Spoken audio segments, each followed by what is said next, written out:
Since 1887, the Stonington Free Library has been a center for knowledge, ideas, creativity, and entertainment.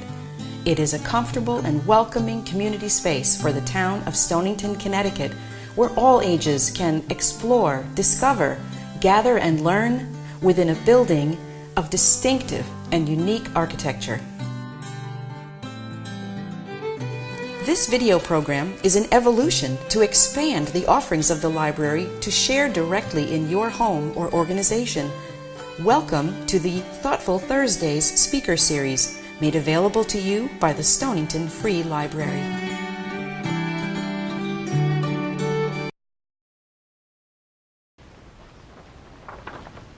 Thank you all for coming tonight to our Thoughtful Thursday talk given by the Stonington Free Library.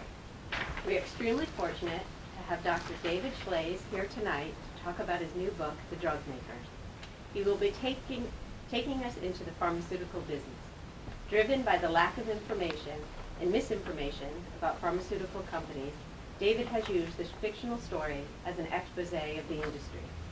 He hopes readers will begin to understand that discovering and developing new drugs is extremely difficult, and often the rewards for hardworking scientists are few. Dr. Shlaes is uniquely qualified to write this intriguing story given his background. He has spent 35 years working in antibiotic research at academic institutions and pharmaceutical companies. He started out caring for patients and researching antibiotic resistance at Case Western Reserve in Cleveland before transitioning to the pharmaceutical industry, where he was vice president for infectious diseases at Wyeth Pharmaceuticals, and then executive vice president for research and development at Idenix Pharmaceuticals. He's also the author of Antibiotics, The Perfect Storm. Copies for purchase will be available at the back table after David's talk, where he will be signing the book. Now please join me in giving Dr. David Shlaes a rousing welcome.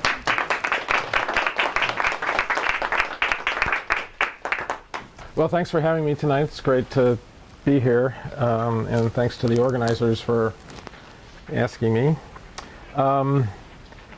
So, first of all, why did I write this book? I mean, if you talk to people about the pharmaceutical industry, most people hate the pharmaceutical industry. But most people don't know anything about the pharmaceutical industry, even though they have these strong feelings about the industry. And then there are a lot of people who just don't know anything about it and don't care, which is okay also. But I felt that if people were going to kind of have feelings about the industry, at the very least they ought to understand something about it. So I thought I'd write this book. And the idea is that the pharmaceutical industry is basically like any other industry. So there are large companies, which are basically like small governments, big bureaucracies with somebody at the top and then people organizationally going down the ladder. But the people up here don't always understand what the people down here actually do, or why they're doing it, or why they have the opinions they have. So it can be dysfunctional, like any other large corporation or bureaucracy, including our own government. There are also small companies. And one of the things about small companies is the great advantage is that the CEO is down the hall. The great disadvantage is that the CEO is down the hall sometimes. So I use this story, which is really about a guy whose name is Daniel Simon. I'll tell you about him in a minute. Who goes through all these different aspects of the pharmaceutical industry. And he works in the area of antibiotics, which is where I work, so I know it, which is kind of the bête noire of the industry anyway. So it's a little bit of a biased view, but I think it does give you an idea of how the industry actually works. So a little bit about Daniel and me. So Daniel is an infectious disease physician and scientist who starts out in a Midwestern university in Cleveland, actually, just like me. He then moves to the pharmaceutical industry into a large company, which I did. I went to Wyeth. He then moves on to a small company in Boston, which is just like me. He spends time living in Paris. I spent time in Paris. But Daniel is different than me mainly in that he's a lot more laid back than I was. So Daniel's interaction with executives and companies and the FDA and things like that, I would say he's much more cool, calm, and collected than I ever was. So he's not me. But he and I share a lot of experiences. So the book starts in Paris. It's August, it's 1995. And Daniel is there doing research with a lab in Paris working on antibiotic resistance. It's hot, August. It's polluted, even though there are no cars on the streets, because in Paris, there's nobody in Paris in August. But it's still polluted. Daniel takes advantage of the lack of traffic to ride his bike to and from the lab in the pollution. This also is the time of the metro bombings. I don't know if you remember this, in 1995. And Daniel actually rides his bike one day past the Saint-Michel metro station, and a bistro across the way had been turned into an emergency triage area. 4 people died in that bombing that day, and the bodies were there in this bistro. And that's right next to the lab where Daniel's working. But this is the end of Daniel's year of doing research in this laboratory in Paris. And he's beginning to think about what his future is going to be. And the problem he has is that back at his medical school, he has a laboratory which has about 8 to 15 employees at any one time, postdocs, graduate students, technicians. All of these people depend on Daniel for their salaries. And what Daniel has to do as an academic researcher is he has to bring in grant money. And to run his lab, it takes about $400,000 every year just to run the lab. So he has to constantly apply for grants and hope that he can bring in enough money. Otherwise, he has to start firing people and reduce his research. So at the end of this year in Paris, he's beginning to worry about whether he's going to be able to continue to do this or not. And the other piece of it is that the year that he's been doing this research, he had a very broad collaboration of other researchers. He had this lab in Paris, which, like his lab, is a kind of a microbiology lab. But the other research partner he had was a big drug company, SmithKline Beecham. And they had all this great equipment and some really smart scientists. And for all of the people involved in this work, the project was the most important thing. And Daniel had never experienced that before, because in all his days and years of doing research, and I think this is true for academic research in general, you are never your collaborator's first priority. In matter of fact, frequently you and your collaborator are competing for the same grant monies. So your collaborator's first priority is their own grants, not you. Right? So collaborations in academic science can be difficult because there's this automatic competition. And during this year that Daniel experienced, there was none of that. Everybody worked together. It was the project, and he was thrilled with this. So right about this time, Daniel gets a call from a headhunter who's looking for someone to run the infectious disease research group at a large pharmaceutical company called Penfro. And this is a very large company which does everything from selling pots and pans and canned food to nutritionals for babies to drugs. So it's a very big, unfocused, broad company with something like 60,000 employees. And the research center where Daniel would work if he went there is in Montvale, New Jersey. And it happened, so Daniel, of course, doesn't understand why this headhunter is calling him in particular. But it turns out that Penfro had just bought another company called Letterman Pharma. And the head of Letterman Pharma was an old friend of Daniel's. And they had talked a long time ago about if, the guy's name is Tom, if Tom ever retired, maybe Daniel could take over. So Daniel hasn't thought about this in years.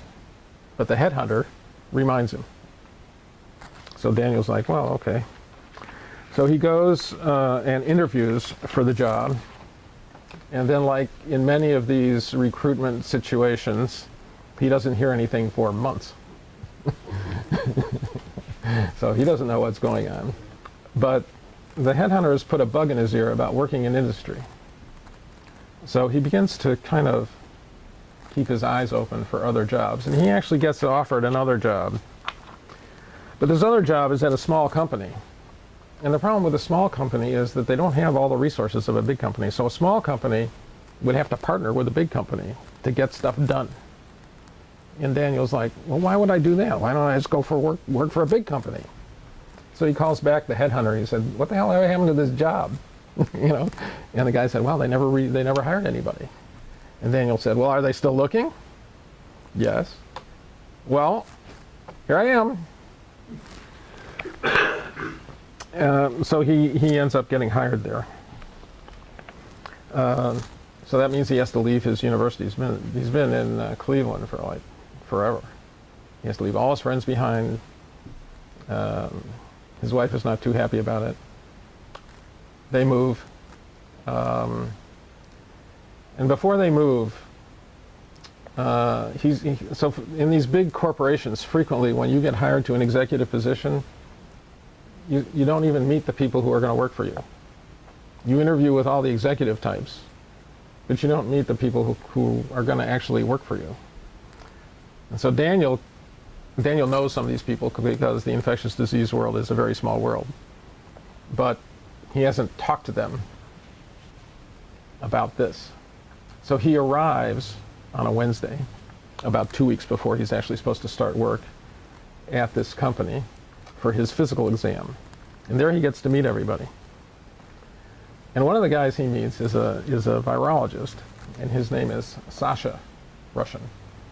In this company, for some reason, there are a lot of Russian scientists. And that's it.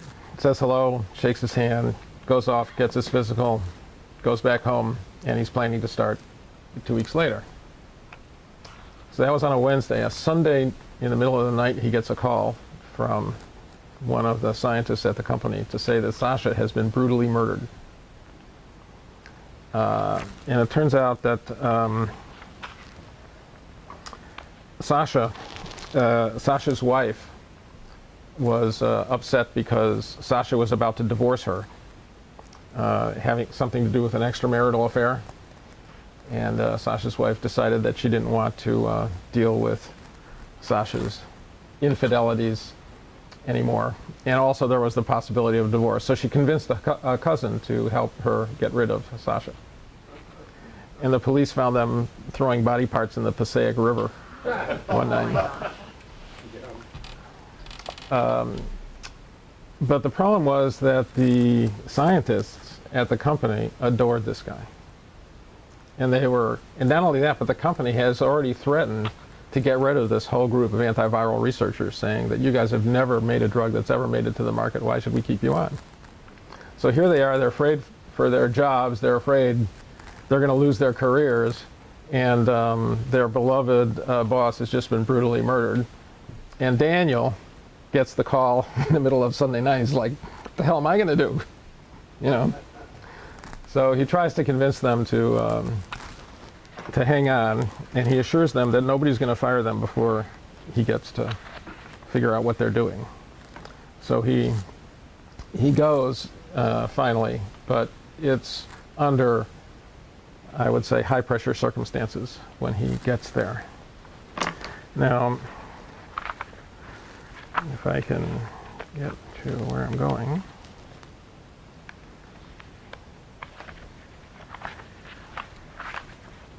One of the first things that happens when he gets there is the entire company is called into one day into a big video conference room. So this campus has, I don't know, 3,000 people on it or something.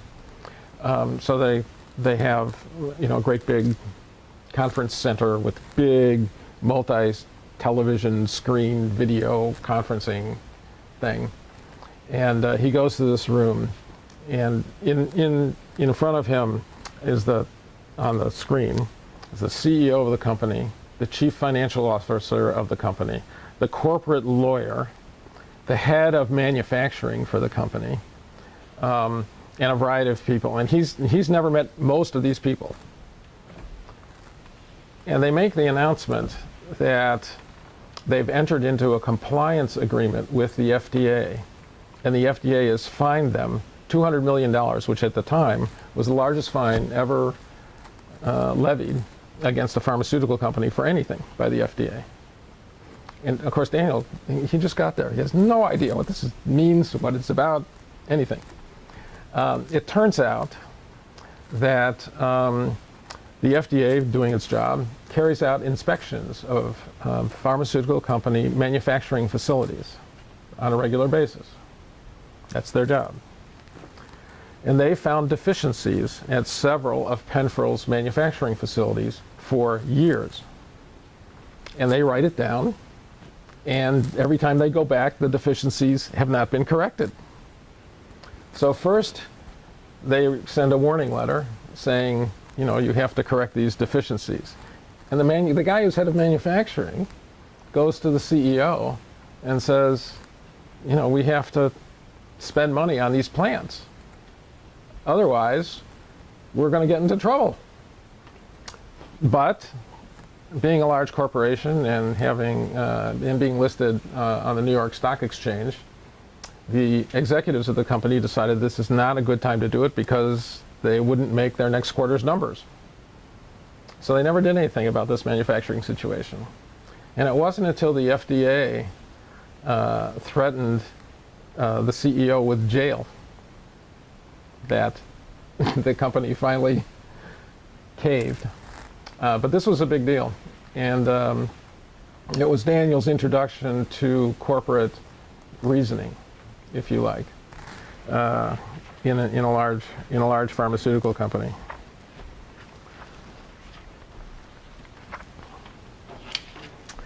Now, I want to tell you a story about a success in the pharmaceutical industry. And successes in the pharmaceutical industry are never easy. They are never easy. So, and this is a good example of that. So what this is about, it's about a new antibiotic. So this, Daniel's predecessor, his name is Tom, said, I want to set up a system where we can discover antibiotics that will be active against resistant bacteria. Because there are a lot of infections now caused by resistant bacteria, and we need to fill somehow this medical need. And if we can do that, it'll be commercially viable. So and this is based on actually the tetracycline antibiotics, but they set up a series of strains of bacteria which have various types of resistance. And then they take the tetracycline molecule they're going to use and they modify it chemically. And they try and identify modifications that will be active against these strains, but will not be toxic. And this is a big problem with antibiotics. And that is that, humans and bacteria, although it may seem wild to you, are not all that different on the DNA level. And it's hard to find things that kill bacteria and don't kill people. Very hard. But that's what these guys got to do. So they have to find something, number one, that's active against all the different ways bacteria can become resistant. And number two, it doesn't kill people. So the group at Penfrill, under Daniel's predecessor, starts out to do that. And in fact, they find it. They find that there's one place where you can modify tetracyclines and make them active against resistant bacteria. And they make a bunch of derivatives of this, and they're ready to go. So they pick one, Because the problem is they have all these derivatives, and they don't know which one to pick. So they look at them and they say, okay, well, this one will be cheaper to make. Let's pick that one. So they know nothing else about this molecule other than it's cheaper to make, and they pick it. So they take it through animal testing. You know, all drugs have to be these days tested in animals, and it's okay. And they know, and with antibiotics, you can predict the dose required in humans very accurately by doing studies in animals. So they predicted that this dose would be 300 milligrams. That's the dose we need to treat infections in patients. We know if we can get that dose, it'll work. So then what they do is they go into actually to volunteers. So healthy volunteers, frequently medical students. And they administer drug in small doses, and then they increase the dose step by step. And for this drug, they got to 100 milligram dose, and everybody was throwing up, and nobody could tolerate it. And that was the end of that. Daniel comes 1 year after that, and he's like, where's this program? And everybody says, it's dead. Why is it dead? Well, we picked this one drug and it caused nausea. He said, well, what about the 100 others that are sitting there? What did you do with those? Oh. So Daniel tells his scientists, well, go figure this out. You know, we need this drug. Go figure it out. So he has one scientist working for him. His name is Richard. And the first thing he has to do is he has to convince the people in drug safety to allow them to test some of these other derivatives, because that's testing these derivatives in animals. So at the time, Penfield was building a new facility, an animal facility, in near the Adirondack Mountains. It's about a 5-hour drive from Montvale, New Jersey. So he sends one of his top scientists up there to talk to the head of drug safety and try and convince him that it's worthwhile to test some of these other compounds. So the scientist gets up there. It's pouring. And what he finds is, in this site, it's basically a bunch of trailers, which are temporary offices, around a big hole in the ground. That's what he finds when he gets there. And he finally finds the trailer where the head of the drug safety group is. And he's walked around for a while, so he's completely soaking wet. He goes in there dripping all over this guy's floor. And he starts to talk to him about whether they can test some of these other drugs or not. Now, there's no one in the pharmaceutical industry that can kill a drug faster than the drug safety guy. Because all he has to say is it's toxic, and that drug is dead. You know, nothing. It'll never happen. So this scientist goes and he's talking to the head of drug safety, and the conversation is something like, "Look, we picked this drug because it was going to be cheaper to make. We didn't know anything about its toxicity. Let's go through and find some of the ones that aren't so cheap to make, and maybe one of them will be less toxic." And the head of drug safety says, well, what's the point of that? They're going to be more expensive. And the scientist says, we don't know how much it'll cost by the end of the day, and we don't know how much we can charge for it. You don't know whether it's commercially viable or not. Let us do this. And actually, he convinced the head of drug safety that this was okay. Although the guy was very skeptical. But he said, okay, we'll do this. So they do. And in fact, they're able to find 2 drugs that seem to be non-toxic and seem to work in animals. And of those, the one was more toxic than the other a little bit, so they picked the one that was less toxic, and they went back into people. And it worked. Still caused some nausea and vomiting, but they could get a dose that would work for infections in people. So, but the company, given their first experience, is very worried about this, because when you get into patients, it might be worse, because these are volunteers, right? But we're going to go into sick patients and treat sick patients with infections, and maybe the side effects will be worse. So they're worried. So they go slowly. So their response is to go slowly. But they do. And it does work. And they don't have much in the way of side effects in sick patients. As a matter of fact, the side effects are less in sick patients. So Daniel's like, oh, good, this is going to work. And around this time, so once it starts getting tested in patients, news travels. So infectious disease physicians hear about this drug. And what they do is they start calling the company asking for drug for their patients who have no options. And what most companies do, and what Penfield did, was they said, oh, well, we're not going to allow the drug to be used for that because these patients are very sick and it might look like the drug is causing some toxic effect, and we don't want to take the chance that it'll look toxic when it's not, so we won't do it. But when the phone calls came in, they came to Daniel. And Daniel had had this exact experience as a physician in Cleveland, where he had patients dying of resistant infections, and he was able to get a drug from a drug company, a new drug, that worked against those resistant infections, and he was able to save lives. So he overruled everybody and said, we're going to do this. And they did. And he had a particular patient who got drug this way, was in her 50s. She had a congenital condition, spina bifida it's called, where the vertebral column doesn't close properly, and these people are constantly susceptible to infections.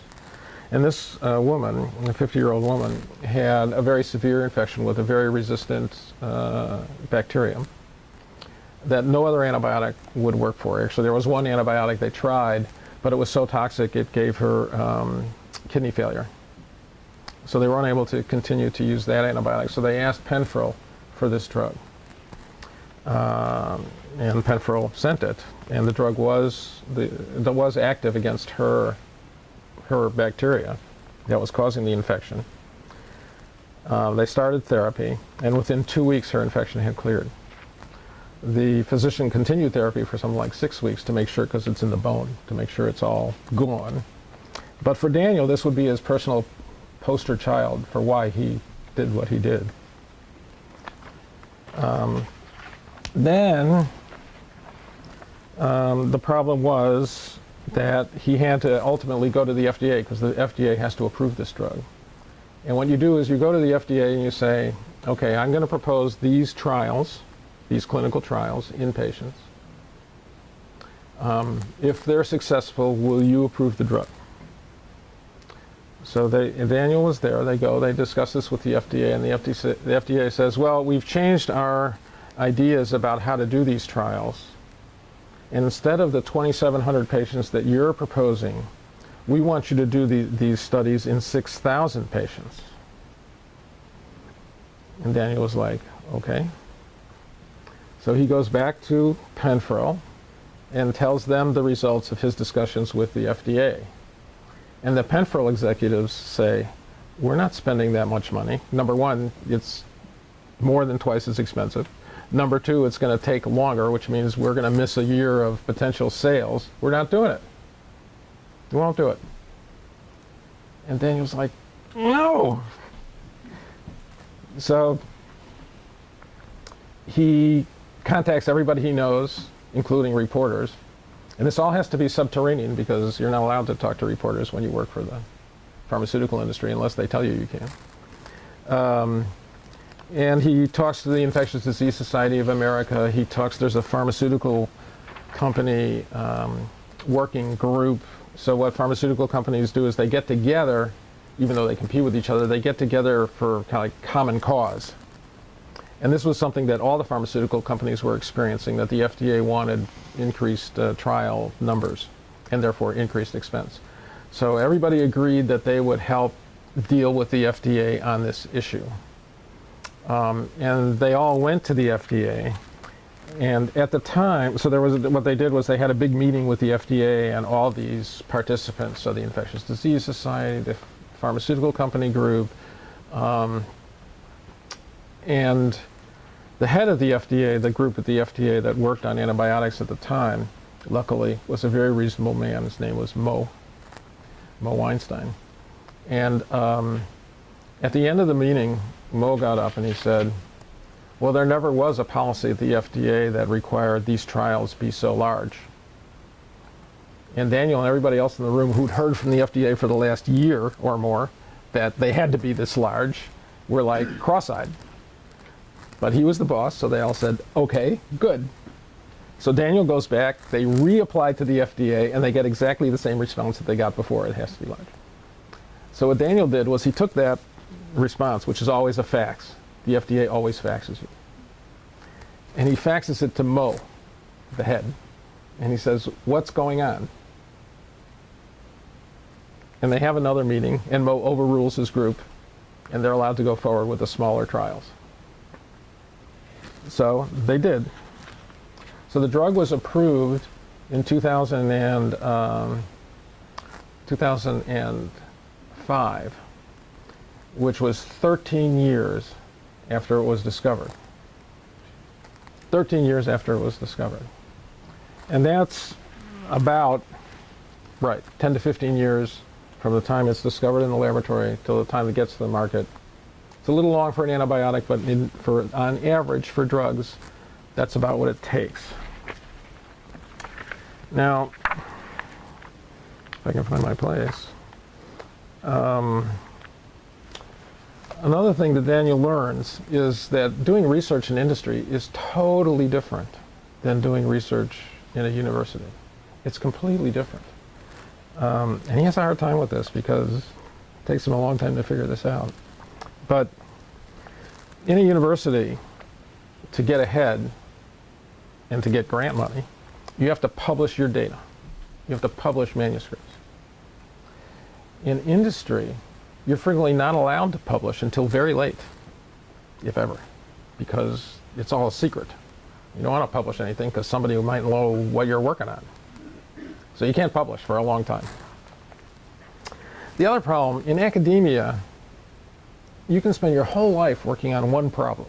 Your whole life. Your whole academic life you can work on one problem. As long as you can get grant money, you can get publications, you can work on one problem. In industry, that never happens. And it never happens because at least 95% of everything that you start in a laboratory will fail. It's going to fail. And if you're a scientist working in industry, it's incredibly frustrating. I mean, you have to figure out a way to live with failure. I have a chapter in the book that's called Living with Failure. And you have to figure out a way to allow scientists to live in this environment where everything you do fails. So what Daniel did was he would tell his scientists, well, just focus on the science, write your manuscripts, put it in your drawer, and then if the project fails, which it usually does, you can publish it later.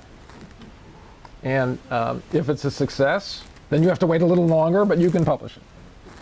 So you have a way to deal with that. The other interesting thing in industry is what I call the naysayers, which is, again, you don't have this in academia, really. It's not the same. So in the industry, it's always easier to say no. There's no risk to saying no. If you have a project and you want to take it forward, every step forward, whether it's going to animal studies or into patients or into volunteers, is more expensive than the prior step, right? It all costs more money. And if you say no, it means that the company doesn't spend that money. Yes! Of course, they might not earn any money either, but that's not, people don't think about that. It's always easier to say no. There's no risk in saying no. Nobody says, oh, you were wrong, you should have let that project go. That doesn't happen. On the other side of it, you have the group that I call the champions. And those are people who don't take no for an answer. So they have a project, they believe in it, and they do everything they can to convince other people in the company that this is an important project and that it should go forward. But they take all the risk. Because if they insist that the project go forward and it fails, it's on them. So it's much better to say no than it is to say yes in industry. which I think is a problem in the pharmaceutical industry in general. But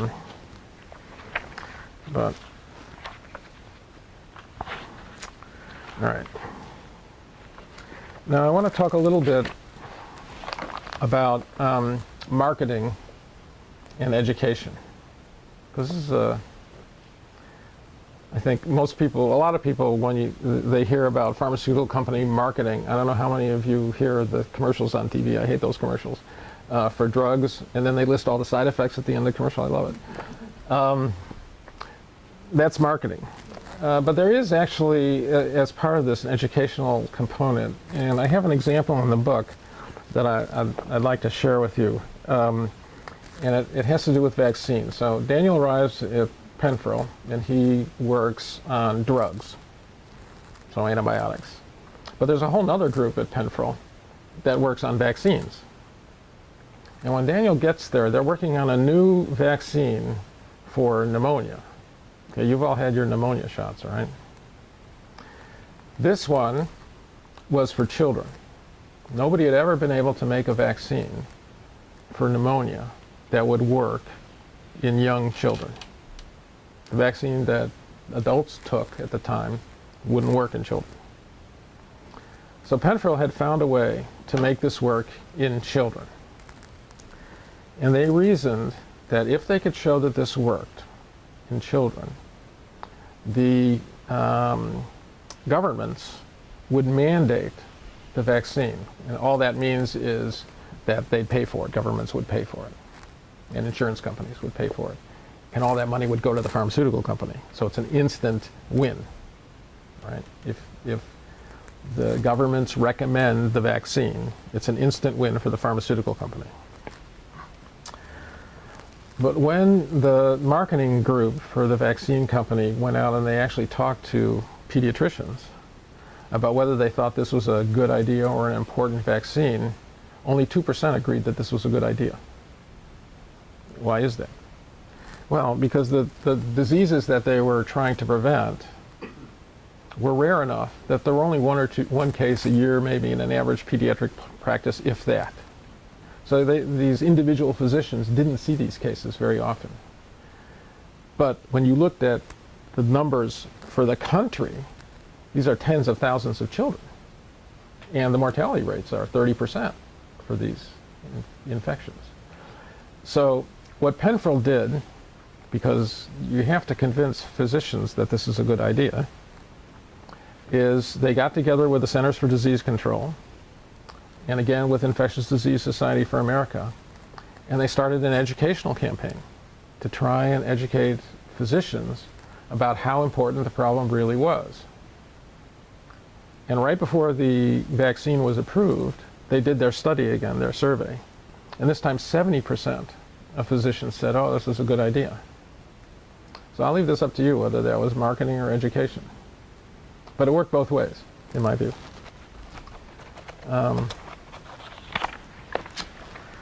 So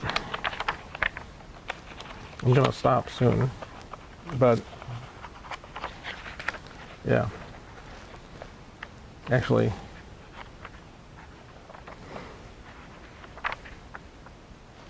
well, to talk about, I'll relate a story that has to do with the importance of personalities in the industry.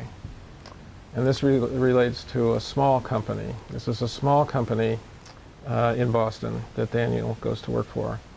And this company has affiliates in Europe, 2 affiliates in Europe, one of which is in Palermo, Sicily.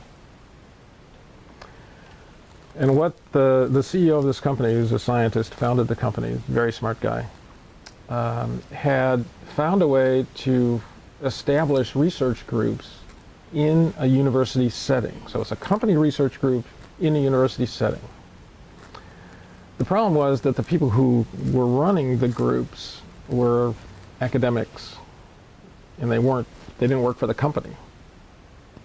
So how can you have your company research group supervised by somebody who doesn't work for the company? So Daniel gets there and he sees this situation and he realizes this won't work. So all those people then come under him.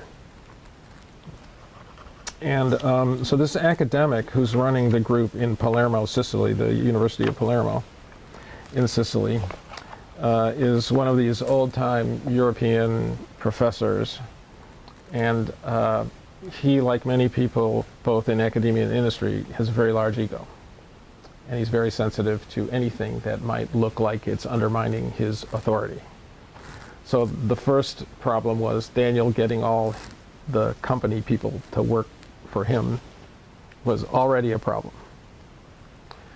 Then Daniel's about to actually go visit this company for the first time, and a project manager comes to his office, knocks on the door the day before his trip and says, I want to talk to you about the group in Palermo. Do you know anything about them? Daniel says, no. Not really. He has a list of everybody, but he doesn't know much about this group he's going to go see. She says, well, I want to warn you about the head of the group, this academic guy. His name is Rico. Because he's a complete lech. And last time I was there, I saw him and one of his postdocs wriggling around on the floor of his office. And Daniel was like, okay. And he says, was it consensual? What was going on? And he says, oh yes, it's a completely open affair. Everybody knows about it. They go as a couple to university functions. They go as a couple to company functions. Everybody knows about this. Then she says, in addition to that, all his employees, all the employees that you'll see are all women, except for one actually. They're all women. So this project manager is telling Daniel that this guy is a misogynist, a total misogynist. So Daniel doesn't know what to make of this, but he says, okay, thanks a lot. And he's sure that as this woman goes out his door, she's rolling her eyes. So he gets on a plane, he goes over and he meets the guy. And the first thing that happens is during the scientific meetings, the data from the company group was presented by the mistress, who doesn't work for the company.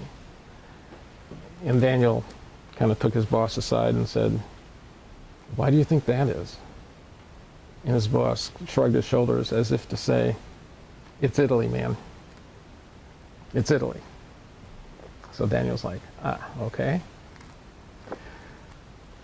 So then he gets back, and one of the things that comes across his desk is the budgets for all the different groups that he has under him. And he notices that the Italy budget, the amount of money being spent per employee is 3 or 4 times what everybody else is spending per employee. And he's like, the hell is that?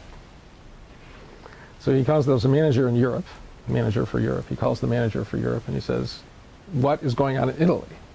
And the guy says, I've never looked into it. The CEO always approves the budgets. I don't know. And Daniel says, well, there's something wrong. But he says, okay, I'll wait till next year. He puts the budget in as it was, and it gets approved. But in January, he calls the manager and he says, okay, I want to do an audit of the books in Italy because there's something wrong. And the manager says, you're playing with fire here because Rico is the CEO's friend for 20 years. And you better be careful. And Daniel's like, well, the CEO, he's trying to do this big deal with a big pharma company, and if I can see this in the books, then anybody can see this in the books. What's wrong with you? And the manager's like, well, okay. So he arranges a meeting, and under the cover of a scientific meeting, Daniel and the manager and one of the secretaries go through the books, and they take all the invoices from the previous year, and they put them in 2 piles. One, the pile for the company, and 2, things that have been ordered with the company's money for Rico's academic lab. And there were 4 times as many things here than here. So Daniel makes a big spreadsheet out of this, and he says to the manager, he says, do you think that the CEO is aware of this? And the manager kind of rolls his eyes. Probably. So Daniel's like, well, I have to talk to him about this. Somebody's going to see this. So he goes, he confronts the CEO, and the CEO blows up. I don't care. It's Italy. And Daniel's like, well, you're trying to do this deal with this big pharmaceutical company. If I see this, they can see this. And not only that, but after you do this deal, you want to go public? And given the scrutiny on companies going public these days, do you really want to risk this? And he finally convinces the CEO to at least hire a manager over there. So they hire a manager, send the manager over there, and at that point, Rico shuts his lab to the company. So the company is no longer allowed to work in Rico's labs, which is a total breach of contract, because they have a contract that says the company's allowed to work in his labs. And there's an agreement that they would get a 1% royalty on any drugs that would come out of it if that was true. So Daniel gets the brunt of all of the anger from the CEO.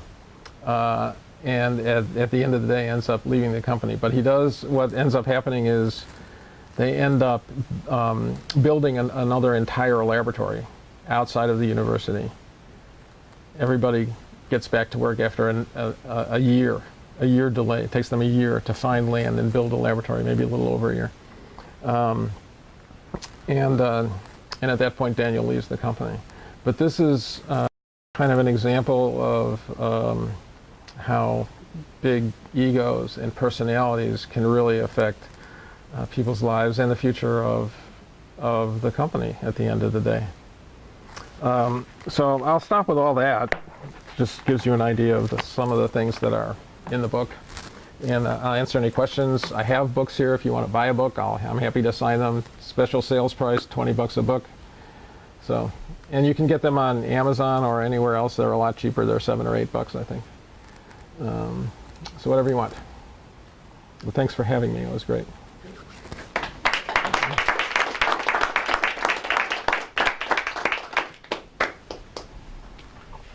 Yeah. Okay, so do you think that there is somewhere a happy meeting point between the pure academic researchers and the evil pharmaceutical companies? And I ask that as an evil pharmaceutical marketer with 20 years experience.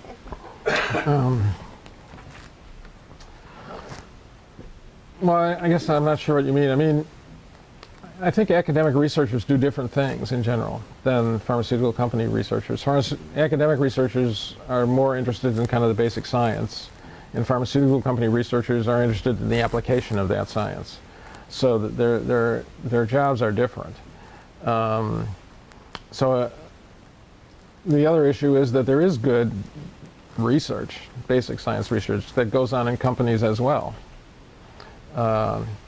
Because there are things that companies need to know that academics aren't working on, which is basic science. So I think there already is sort of a happy medium from the science point of view, but they're quite different lives they lead. As in your career on the industry side, when you look at the drug development activities of big pharma organizations and contrast that to what's going on in either biotech or specialty pharma, is one of them more efficient than the other in terms of development, and why is that? Yeah, that's a really good question. So I think that small companies are more efficient because they're much less bureaucratic and they can make decisions much more quickly, and they're much more adaptable. So they tend to be better on the development side. They tend to be faster, they're more supple. The big companies are just, the bureaucracies are too big and the processes are too cumbersome for them to react quickly to any given situation. So I think small companies have an advantage from that point of view. They have a big disadvantage and they got no money. Yeah. So David, last time I was in grad school and in outcomes, we're talking about evidence-based medicine taking so long for adoption, and that was more on the physiologic side.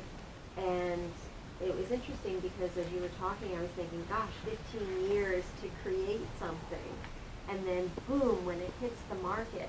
What's the usual span of adoption? Is it these early adopters that like you said, the life savings pieces that just jetty it forward, or does it take a long time? It takes a long time. Yeah, it takes a long time. So one of the disadvantages of antibiotics is they're plagued with a slow uptake. And there are several reasons for that, which doesn't really have to do with the industry per se. It has more to do with antibiotics, and it's one of the reasons why industry gets out of antibiotics. But one of the issues is that if there's a new antibiotic that comes along, all the physicians are, oh, we better save it because we don't want to get resistance to it. So it gets put on the shelf and only used for those patients who really need it, supposedly. So the uptake tends to be slow for good new antibiotics. And that was the case with Terrasil as well, the success that I talked about. Yeah. Doctor, how do you decide what antibiotic to work on? You come in on a Monday morning and you say, okay, today we're going to do this. It usually has to do with what you know. But there's another example in the book I didn't talk about, which has to do with going into the unknown. So in the 90s, in the industry, genomics was the big fad.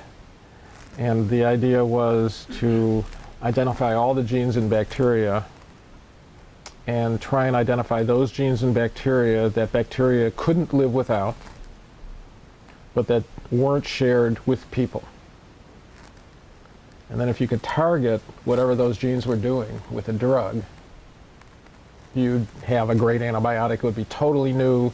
Nothing would be resistant to it. It was a great idea that never worked. It never worked. So, and there's quite an explication of that in the book as well. But yeah. I'd just like to go through the concept of the pharmaceutical industry as an evil entity. Well, first of all, it's not supposed to be a charitable institution. Yeah, I agree with you.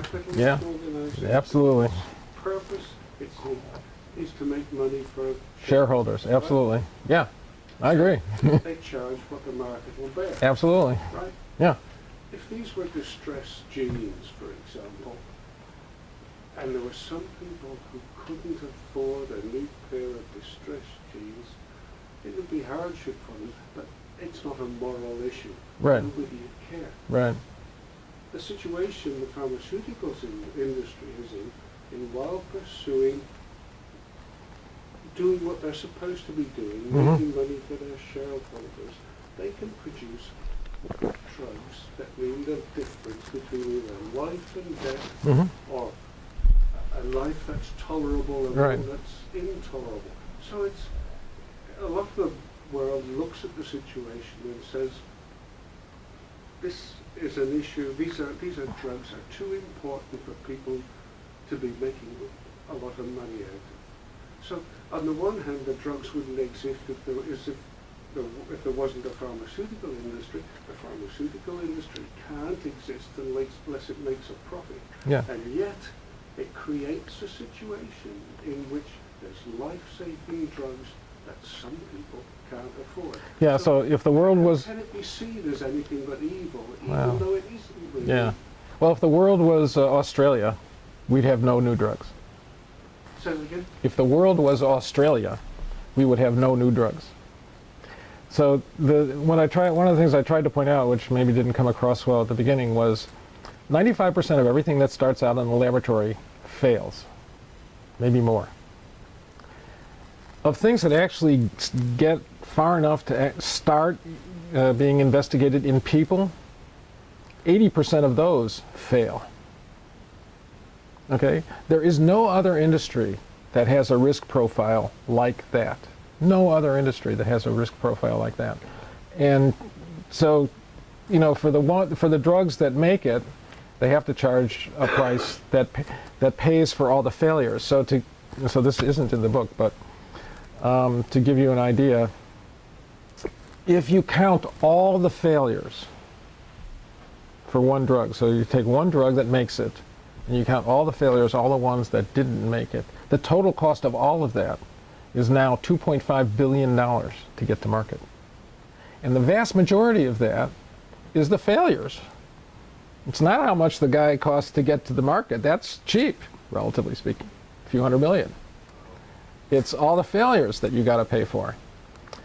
The other issue around drug pricing, I know there's been a lot of discussion about drug pricing, and some of which I totally agree with. This guy Turing ought to be shot or something. But I think a good example is the hepatitis C drugs that have just come out. So I don't know how many of you follow this, but hepatitis C is it's a viral infection that causes liver disease. It is the single largest cause of liver transplant in the world. It causes cirrhosis. People with cirrhosis have a lot of health problems. They're in the hospital a lot. So one of the companies, Gilead, that produces one of these drugs, they charge, I think, $80,000 for a course of therapy. But if you take this course of therapy, you're cured. As in cured. As in no more virus, no more hepatitis, cured. All right? So if you take the, so what they did was they looked at how much it costs if you're not treated. And the fact is that $80,000 is a deal. It's a deal. You're making money. I know it's a little bit like shopping finance. Look how much money I saved you. But, but it's true.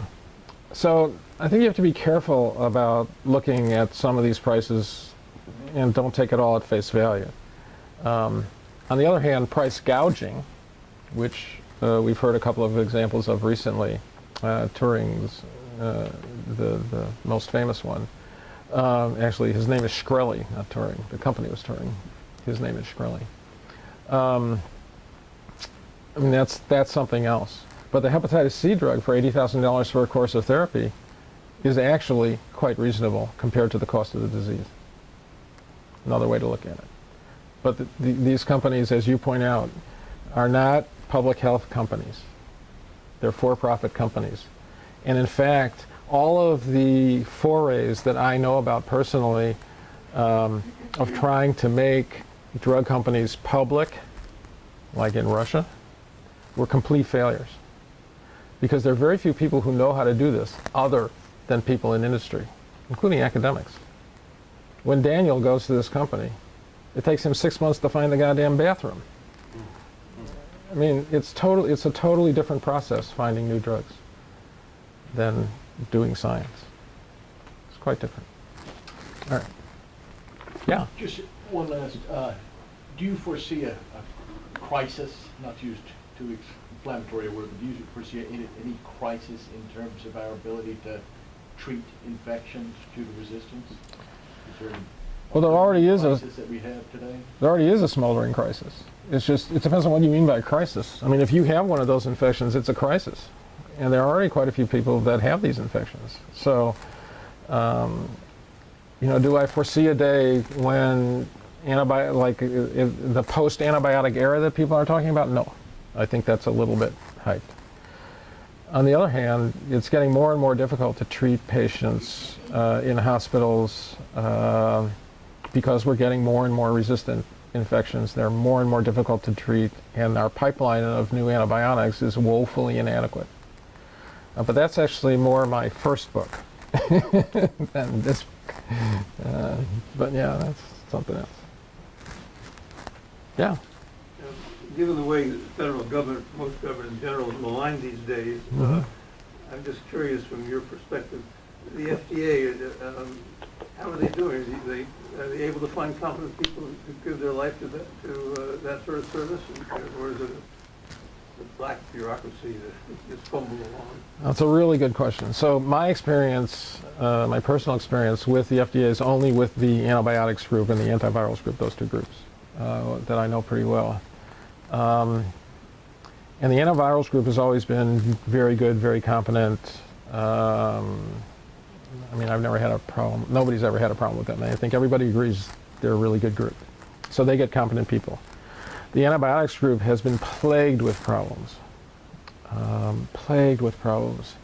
And again, a lot of this is in my first book called Antibiotics: The Perfect Storm. There's a chapter on the FDA. You can download it one chapter at a time because the book is really expensive, but you can like download one chapter at a time and it'll go into this for you. But